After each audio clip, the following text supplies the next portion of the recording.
just went from Mercury Drugstore to buy the medicine of bother. Ayan. Palit ko, bumili ako ng dalawang bote ng kanyang gamot, Trileptal. Yung Trileptal, mga istorya, yun ang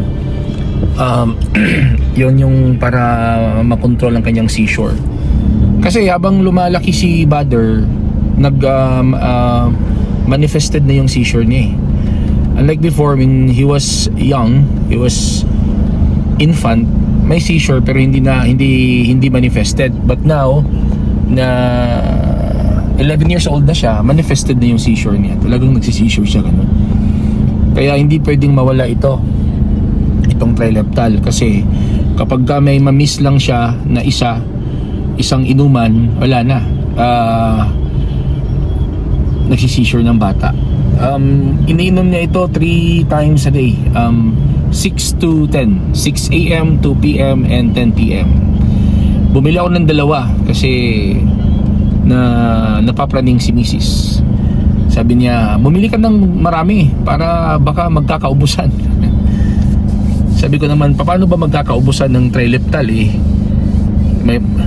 hindi lang naman si Badr ang may ganong case, di ba? Hindi, baka maglindol, bumagyo at masira lahat ng mga pharmacy.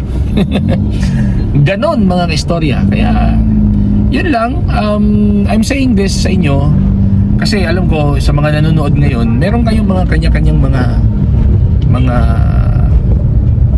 pagsubok sa buhay, di ba? May mga concern kayo sa buhay, mga istorya. So ang point ko po, bawat tao may kanya-kanyang version ng problema. Hindi ito pabunggahin ng problema, ha? Hindi ito payabangan ng problema or ng pagsubok or ng challenge. But my point here is that hindi ka nag-iisa. So maaari hindi ito ang version ng pagsubok mo. Meron kang version ng pagsubok sa relationship, sa trabaho, sa pera, sa relasyon. Pero same pa rin yun pagsubok, same pa rin yun problema, same alalahanin, same pain, same, it's the same. Ano lang ang hindi magiging same, kung paano mo i-handle yung mga version ng pagsubok ng buhay mo. Hindi mo pwedeng sabihin sa isang tao na liit lang ang problema mo, kaya mo yan, liit lang, ako nga hindi. There must not be, walang dapat comparison. Ayun, walang dapat payabangan, walang dapat palakihan, walang dapat pabunggahan ng problema. Problema, pagsubok, same yun, iba't ibang version lang. So siguro sa akin na point of view ko lang mga istorya, ang magagawa natin sa ating kapwa-tao is just be kind. Let's just be kind to one another.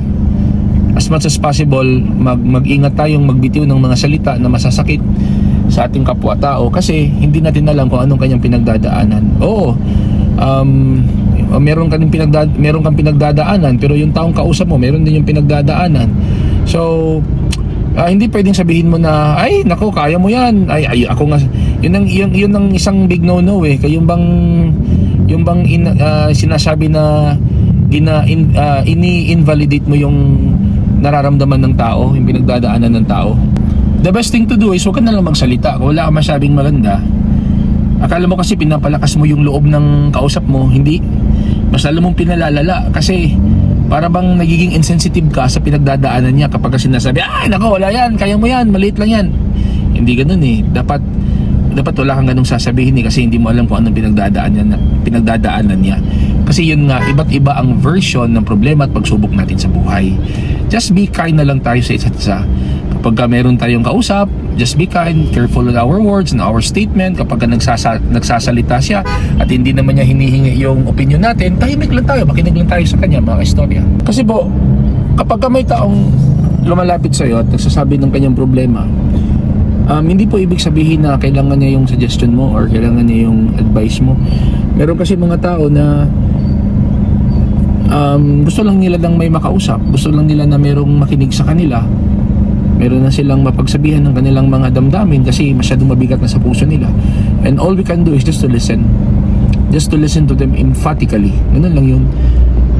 Kapag hindi ka naman sigurado sa sasabihin mo, wag ka na lang magsalita sa kausap mo. Makinig ka na lang. Tapos, yun, makinig ka na lang at show your support. Kasi yun nga, iba-iba ang version ng problema natin. You cannot compare your problem to the problem of other people. Iba-iba ang version. Same lang yung nararamdaman, same lang yung bigat, same lang yung pain. Ang magkaiba lang yung version ng problema. Kaya, again mga istorya, bawat tao mayroong pinagdadaanan. Bawat tao may sariling version ng problem, ng pagsubok, ng trial. All we have to do is just to be kind to one another.